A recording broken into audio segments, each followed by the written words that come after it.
मेरे साथ इस राह पे कौन चलेगा? मालिक, मैं आपके साथ चलूंगा, लेकिन पहले मुझे जाने दें कि घर वालों को अल्लाह हाफिज कह आया हूँ। हल पर हाथ रखकर पीछे देखने वाला कुर्बे खुदावंदी के लायक नहीं है। अगर कोई मेरे साथ आना चाहे तो उसे अपना आप भी भुलाना होगा और हर रोज दुख बर्दाश्त करने के लिए तैयार रहे। जो मुझसे ज्यादा अपनी जान अजीज रखे उसे खोएगा। जो मेरी खातिर अपनी जान कुर्बान करे वो उसे बचा लेगा। अगर इंसान सब कुछ हासिल कर ले और अपनी जान गवा बैठे तो क्या फायदा? जो मुझसे और मेरी बातों से शर्माएगा तो जब मैं परवरदिगार की शान और फरिश्तों के साथ आऊंगा, मैं मौसिन इंसानियत भी उससे शर्माऊंगा।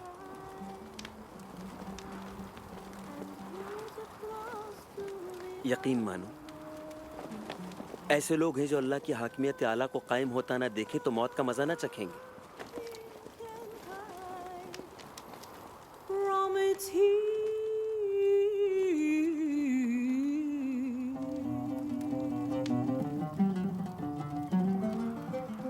मुट्ठी भर पैरोकारों मत डरो, परवरदिगार तुम्हें जन्नत देना चाहता है। अपना सब कुछ बेचकर गरीबों में बांट दो।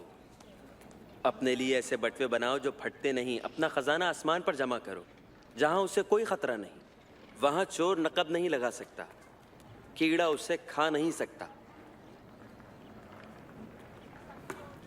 जहां तुम्हारा माल वहीं तुम्हारा ख्याल।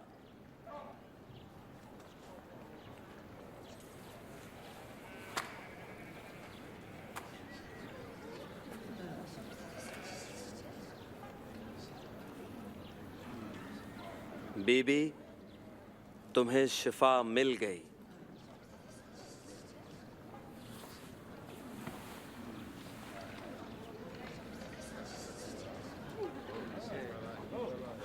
देखो, देखो वो ठीक हो गई है। ये मुआजिज़ा है। देखो वो ठीक हो गई है। आओ देखो। एक और मौजज़ा। अल्हम्दुलिल्लाह, 18 बरस से। मालिक, अल्लाह ताला आपको महफूज रखे। 6 दिन हैं जिनमें हम काम करते हैं। शफा के लिए तुम उन दिनों में से किसी दिन आओ, लेकिन हफ्ते के दिन नहीं। मुनाफिक लोगों, तुम्हारा बैल हो या गधा तो सबके दिन खोलकर पानी पिलाने ले जाते हो, और यहाँ यह एतराज। यह है वो दुख्तर इब्राहिम जो 18 बरस से शैतान के चुंगल में थी। क्या इसे सब्त के दिन आजाद नहीं होना चाहिए था?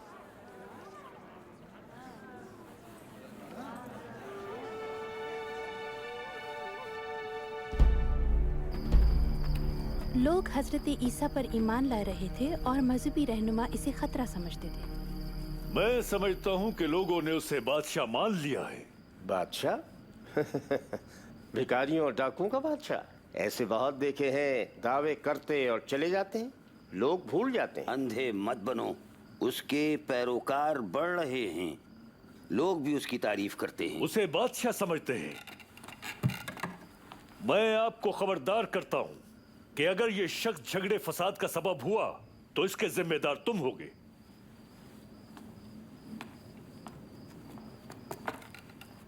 शायद वो ठीक है।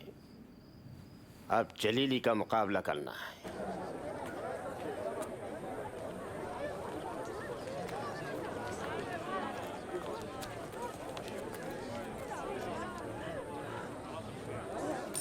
ये तो बहुत थोड़ा है। सिर्फ 2 छोटे सिक्के। क्या वो ज्यादा नहीं दे सकती थी?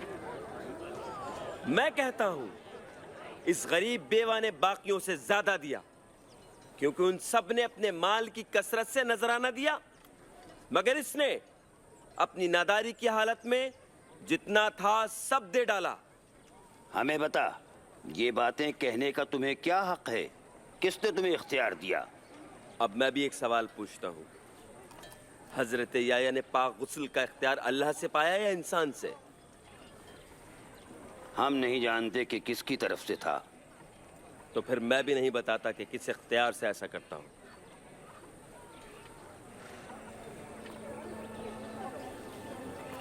लेकिन मुखालिफिन हजरत ईसा का तर्स जानने के बजाय मुजरिम ठहराने के लिए उनमें ऐब ढूंढते रहे।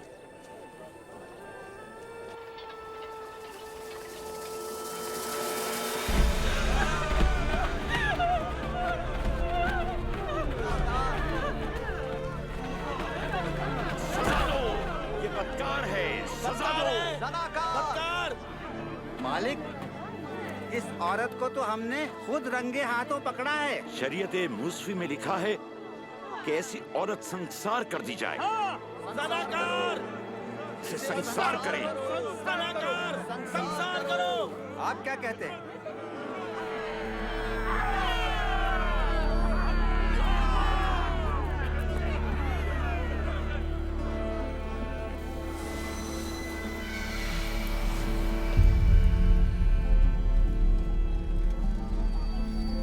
मालिक, 2 गवाह भी मौजूद हैं।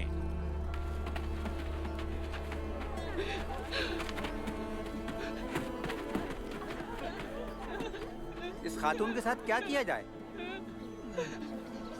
वो आदमी कहाँ है? शरीयत कहती है उसे भी संसार किया जाए।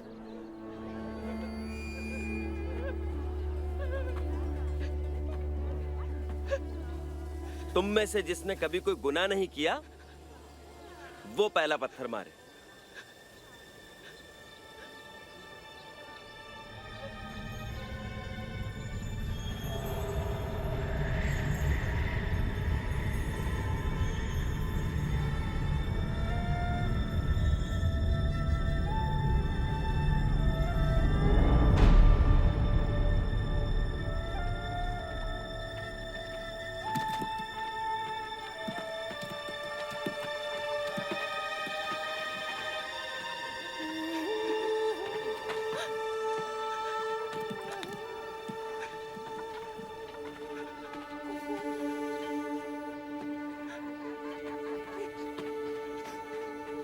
बीबी, कहाँ गए सब? तुम्हें सजा देने वाला कोई भी नहीं? नहीं, कोई नहीं। तो मैं भी तुझे सजा नहीं देता।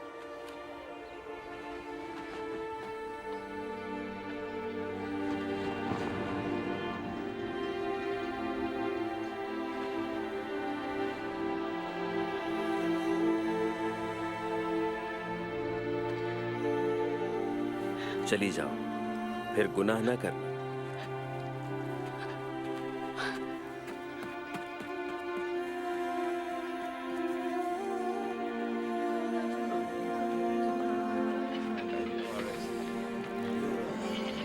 मुझे उठा लीजिए ना। ऊपर आ जा, अब देख सकते हो। मैं हज़रत ईसा को देख सकता हूँ। ये शरीयत की तौहीन करता, एक शख्स बीज बोने निकला, सबत को तोड़ता डंडी के पास गिरे और रौंद देगा, और गुनहगारों के साथ उठता बैठता है। कुछ चट्टान पर अगर ये यही करता रहा तो फिर हर कोई इस पर ईमान ले आएगा और रोमी हुकूमत हमारी बड़ी इबादतगाह मिस्मार कर देगी। साथ बढ़कर उन्हें दबा लिया, कुछ अच्छी जमीन में गिरे। ना वो मसीहा पर ईमान लाए, ना ही उन्हें फांसने में कामयाब हुए, लेकिन अहद कर लिया कि वो जो मसीह मौत होने के दावे करता है उसे रोकेंगे। उन्होंने हजरत ईसा को पकड़वाने के लिए एक आदमी ढूंढा।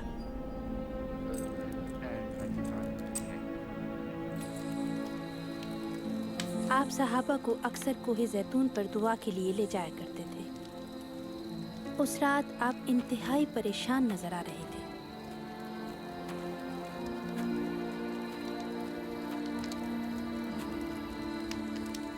तुम क्यों सो रहे हो? उठो, दुआ करो कि आजमाइश में ना पड़ो।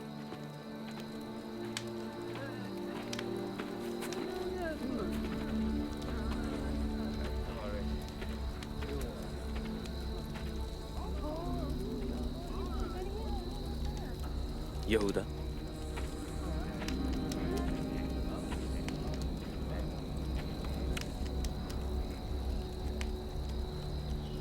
तुम प्यार के बदले मुझे पकड़वाना चाहते हो? मालिक, क्या हम तलवार चलाएं? इसे गिरफ्तार कर लो। बहुत हो चुकी।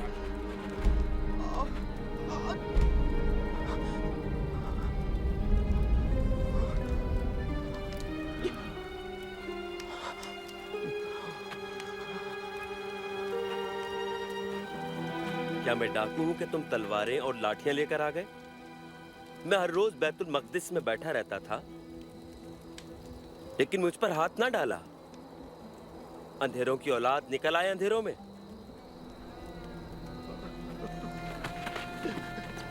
गिरफ्तार करो।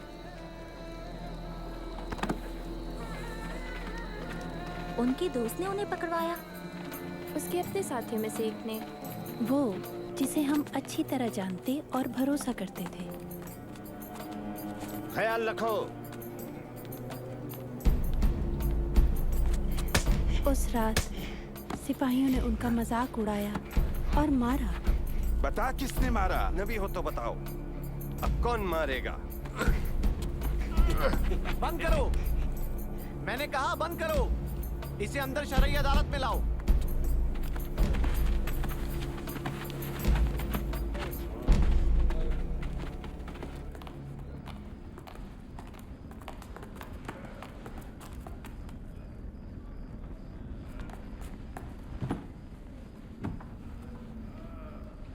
हमें बता कि क्या मसीहा तू ही है? अगर मैं बताऊं तो यकीन न करोगे। अगर मैं एक सवाल पूछूं तो जवाब न दे पाओगे। लेकिन अब से मैं खुदाए कादिर मुतलक का दस्ते रास्त होऊंगा।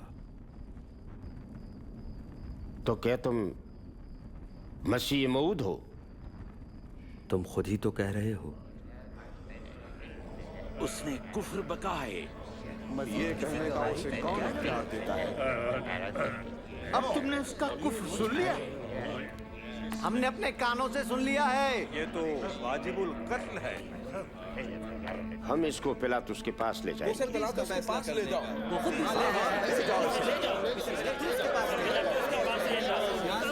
बस वो मसीहा को रोमी गवर्नर पिलातुस के दरबार में ले गए। बेरहम पिलातुस हजारों लोगों को मसलूब कर चुका था।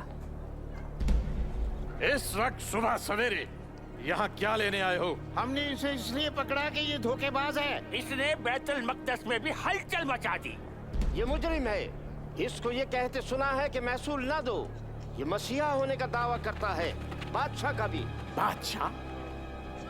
क्या तुम यहूदियों के बादशाह हो? आप खुद कहते हैं। रोमी हाकिम के अलावा हमारा कोई बादशाह नहीं। अल्लाह का बेटा होने का दावा करता है। हमारी शरीयत के मुताबिक वाजिबुल कत्ल है।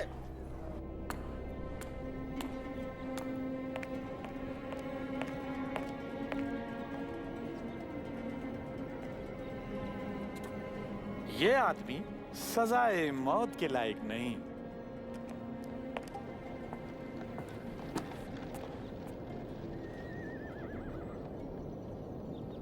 लिहाजा मैं इसे कोड़े लगवाकर छोड़ देता हूँ। अगर इसे छोड़ दिया तो आप रोमी हुकूमत के खैरखा नहीं।